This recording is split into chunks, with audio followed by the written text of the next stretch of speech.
एक सवाल, अगर आपके घर में कोई बिना दरवाजा खटखटाए, बिना इजाजत लिए घुस आए और आपके खाने पर, आपके संसाधनों पर, आपके हक पर दावा करने लगे, तो आप क्या करेंगे? यही सवाल आज पूरे भारत का है। भारत कभी एक भाषा, एक धर्म, एक जाति या एक संस्कृति वाला देश नहीं रहा। फिर भी 140 करोड़ भारतीय एक संविधान के तहत, एक तिरंगे के नीचे, एक राष्ट्रीय पहचान के साथ खड़े हैं। यही भारत की असली ताकत है। लेकिन इस ताकत की एक शर्त है, और वो शर्त है सीमाओं का सम्मान। क्योंकि जब नागरिकता का कोई मूल्य नहीं रहता, जब कोई भी अवैध रूप से सीमा पार करके आ सकता है, जब भारतीय नागरिकों के अधिकार और गैरकानूनी घुसपैठियों के बीच कोई फर्क नहीं रहता, तो फिर राष्ट्र का अर्थ ही क्या रह जाता है? भारत में बने एक्सप्रेसवे किसके लिए हैं? रेलवे, एयरपोर्ट, अस्पताल, स्कूल, सरकारी योजनाएं और सब्सिडी किसके लिए हैं? जवाब साफ है, भारतीयों के लिए। इस देश को बनाने वाले भारतीय हैं, टैक्स भरने वाले भारतीय हैं, रात दिन मेहनत करके इस अर्थव्यवस्था को आगे बढ़ाने वाले भारतीय हैं।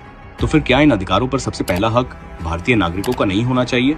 जब अवैध घुसपैठिए भारत में दाखिल होते हैं, वे सिर्फ एक सीमा नहीं पार करते, वे उस व्यवस्था पर बोझ बनते हैं जिसे भारतीयों ने अपने खून पसीने से खड़ा किया है। वर्षों तक देश को यही बताया गया कि घुसपैठ कोई समस्या ही नहीं है, लेकिन अब सच्चाई सामने है।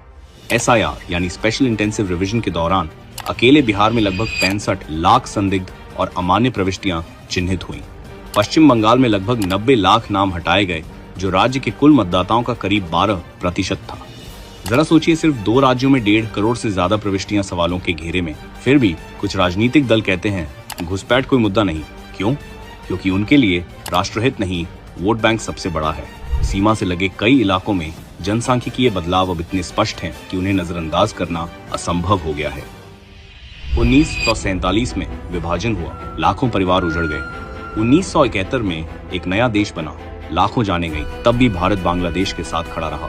इस उपमहाद्वीप के लिए भारत ने इतनी बड़ी कीमत चुकाई है, तो अब अपनी ही धरती पर अवैध घुसपैठ को भारत आखिर कब तक सहे? एक समय कहा जाता था नक्सलवाद कभी खत्म नहीं होगा, लेकिन जब निर्णायक कार्रवाई हुई, एक एक नेटवर्क टूटा, एक एक इलाका वापस आया। जो असंभव लगता था वो संभव हो गया। अब वैसी ही लड़ाई अवैध घुसपैठ के खिलाफ चल रही है। 3 शब्द और बिल्कुल साफ संदेश: डिटेक्ट, डिलीट, डिपोर्ट। घुसपैठियों की पहचान करो, सिस्टम से उनके नाम हटाओ, और जिन्हें भारत में रहने का कोई कानूनी अधिकार नहीं, उन्हें वापस भेजो। भारत के संसाधन भारतीयों के लिए हैं, भारत की योजनाएं भारतीयों के लिए हैं, भारत के अवसर भारतीयों के लिए हैं, और भारत का भविष्य भारतीयों का ही होगा। एक